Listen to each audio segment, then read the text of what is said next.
Hello all, welcome back and thank you for staying with me. So in my last video, I showed you all how to make tones for the sky.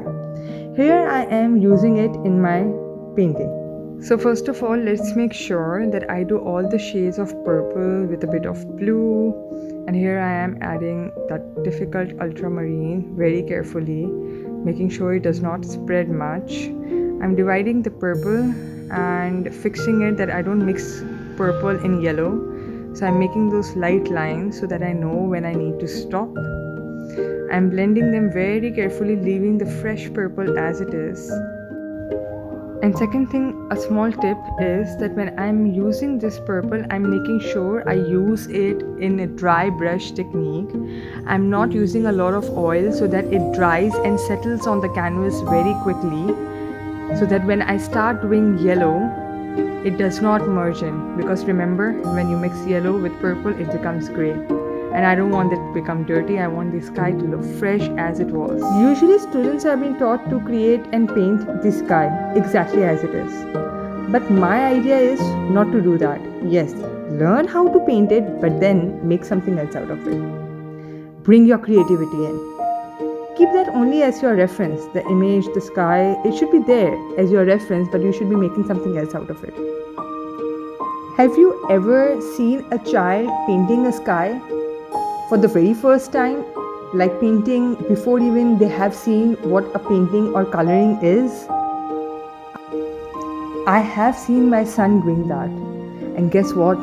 He doesn't draw the sky that is being taught in the school. The blue background and with white clouds with dark black outline. He doesn't do that. He makes strokes with purple, pink, orange and yellow, whatever he sees. He says, "Mama, I made a sky."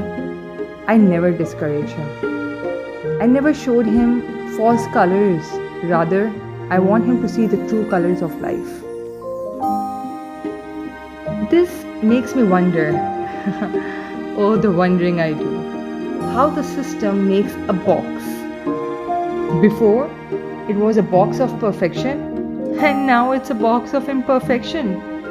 But they want a definite box, and ask our kids to put their brain inside that box.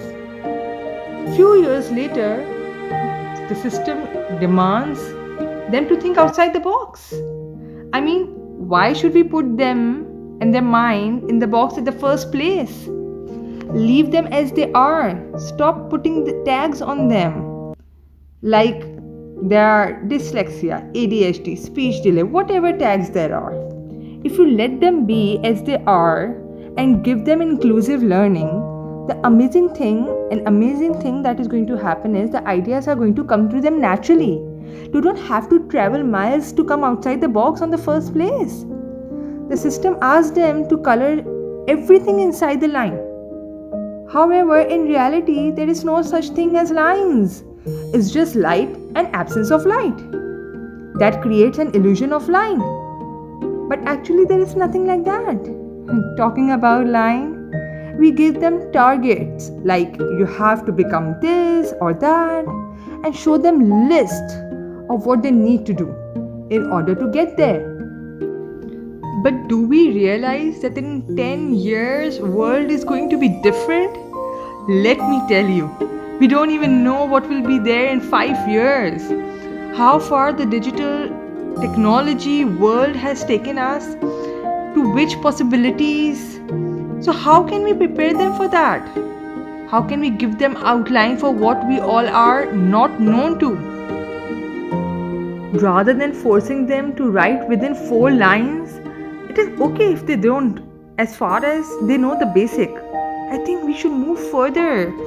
Teach them to be empathizing. I think teaching them what is needed right now at this moment is much better.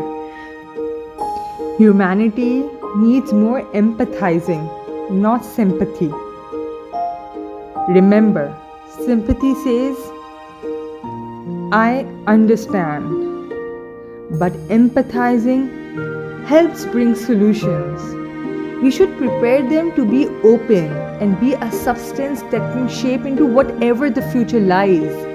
Let them have the quality of being jack of all. Let them go to school, not stopping them there. But when they come home, let the books remain in the bag. Give them the room to play and grow. We often talk about fly high in the sky, fly like birds, sky is the limit. We use these words very often. But we don't treat them like birds, we don't treat them like butterflies, we treat them like kites. We make sure that they are of that specific shape. Not only that, we keep the strings in our hands. We have to trust them. We have to train them like birds.